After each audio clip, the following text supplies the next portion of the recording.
Lekin men sizga Chirchiq shahrining prokurori sifatida men Chirchiq shahar kengashi deputatiman, savol bermoqchi edim.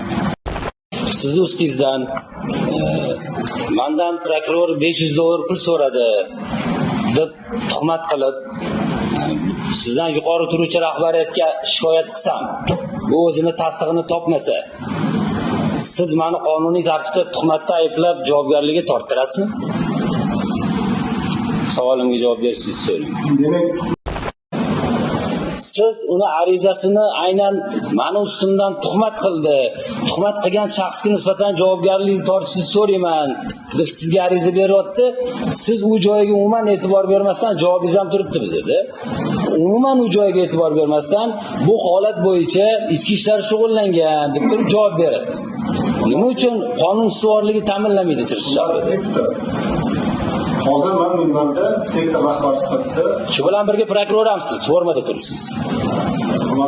Men savolimga javob berishingizni so'rayman sizdan. Javob bering, batafsil javob bering.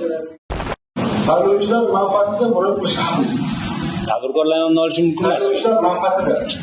Qonunni yozib qo'yadi birinchidan. Ikkinchidan, agar sizni qo'lingizda meni javob haqqim turgan bo'lsa va siz norozi bo'lsangiz, eng tegi yozib qo'ying. Agar javob haqqida norozi bo'lsangiz, yuqori turuvchi prokurorga murojaat qilish haqli ekanligingizni aytganman. Men o'zimni bergan murojaatimni ommaning ichida muhokama qilishingizga sizga yo'l qo'ymayman. Siz sessiyada turibsiz, omma emas, kengashda turibsiz.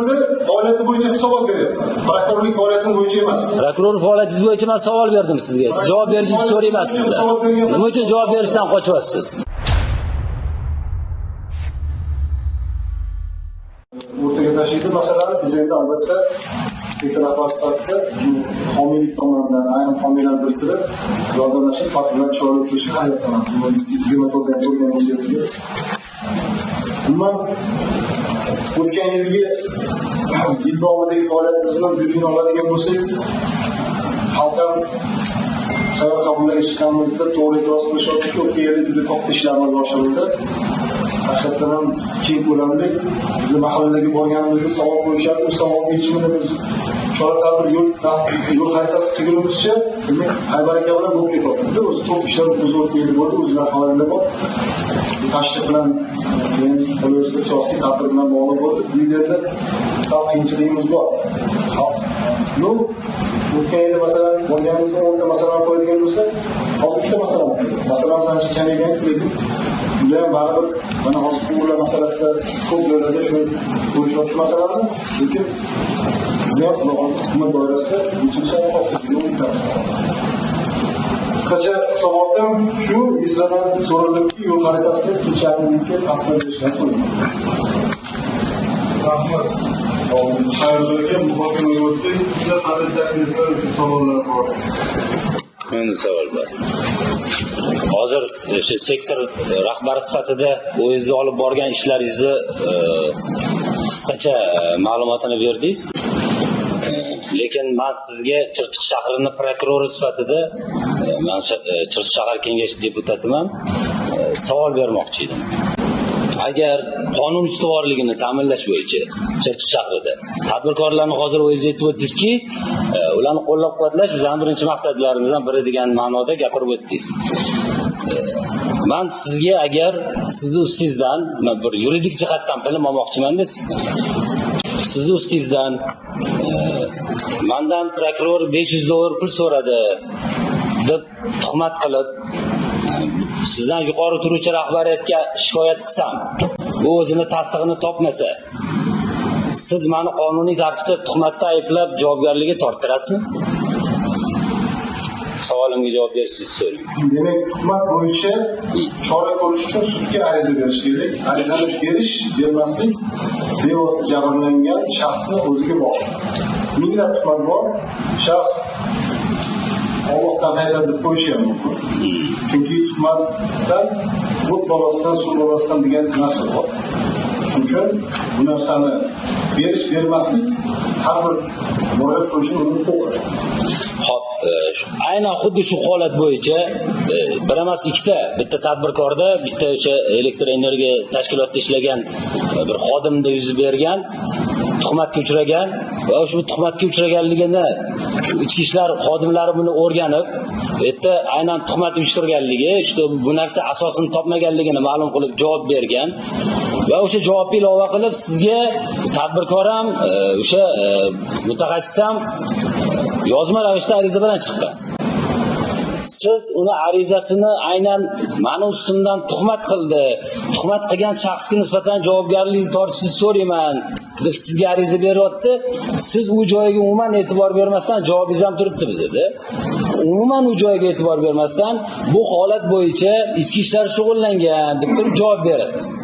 Nima uchun qonun ustuvorligi ta'minlanmaydi Chirchiq shahrida? Hozir men minbarda sektor rahbari sifatida Shu bilan birga prokuror hamsiz, formada turibsiz. hurmatli raisga Men savolimga javob berishingizni so'rayman sizdan. javob beraman. Batafsil javob beraman. Bering. Reglament bor, tartibga qarasa. Men sektor rahbari sifatida savol berdim va kengashdan ikkinchi yarim yillik uchun siz savol bilasizlar, imенно sektor yarim yil bo'yicha so'raysiz. Yo'q, qayerdan tasdiqlash so'radim, hurmatli deputatlar. Hozirgi masalasi bo'yicha hurmatli deputatlar, deputatlar to'g'risida qonunga yozib qo'yibdi. Siz faqatgina saylovchilar manfaatida murojaat qilishga haqlisiz. Tadbirkorlar yonini olish mumkin emas. Saylovchilar manfaatida. Qonunga yozib qo'yildi, birinchidan. Ikkinchidan, agar sizni qo'lingizda meni javob haqida turgan bo'lsangiz va siz norozi bo'lsangiz, eng tegi yozib qo'yildi. Agar javob haqida norozi bo'lsangiz, yuqori turuvchi prokurorga murojaat qilishga haqli ekanligingizni aytganman. Men o'zimni bergan murojaatimni ommaviy ishni muhokama qilishingizga sizga yo'l qo'ymayman. Siz sessiyada turibsiz, omma emas, kengashda turibsiz. Sizni faoliyati bo'yicha savol beryapman. Prokurorlik faoliyati bo'yicha emas. Prokuror faoliyatingiz bo'yicha men savol berdim sizga. Siz javob berishingizni so'rayman sizdan. Nima uchun javob berishdan qochyapsiz? Men qochmayapman. Javob bering unda, shuncha gap gapirgandan ko'ra, shuni javobini berib qo'ya qolsangiz, 1-2 minut vaqt ketadi. Yuqori turuvchi prokuror. to'xta, yo'q. Siz men javobdan norozi bo'lsangiz, yuqori turuvchi prokuror murojaatga Xuddi olmayapsiz javobingiz. sizga Yo'q. sektor bo'yicha savollar bo'lsa, javobini beraman, savol bering. To'g'rimi deputatlar? Vaqtimiz yo'q. Ikkinchidan, sizda haqqingiz bor, deputatskiy zaпрос bering. Siz deputatskiy zaпрос bering. Nima qo'shimcha masala? Davron Fatahiyevich, uzr gapingizni bo'laman bor. Men deputatlik so'rov yozurib mana 2,5 yildan beri uni javobini o'qib, ensam qotirib, javobi aylanma keladi. Men o'shaning uchun sessiyada aynan turib, savolni lo'nda beryapmanki, menga lo'nda javob bersinlar. Lo'nda javob. Yuqori turuvchi prokurorga murojaat qiling. Agar javobdan norozi bo'lsangiz. Alohida Bu javob emas, bu aylanma yo'l. prokuror masalasi bo'yicha alohida savol javob bo'lsa chaqirtiringlar. Hozir biza sektor masalasi bo'yicha to'g'rimi? To'g'ri gapingiz. Hozir biza sektor masalasi bo'yicha Unda men sizlardan so'rayman, keyingi sessiyaga prokurorni savol javob masalasida qonun ustuvorlik ta'minlash kiritishinglar. Shu narsa ma'qullasa, shuni qo'yamiz. Hozir alohida. Savollar yana qo'yib kunda bor.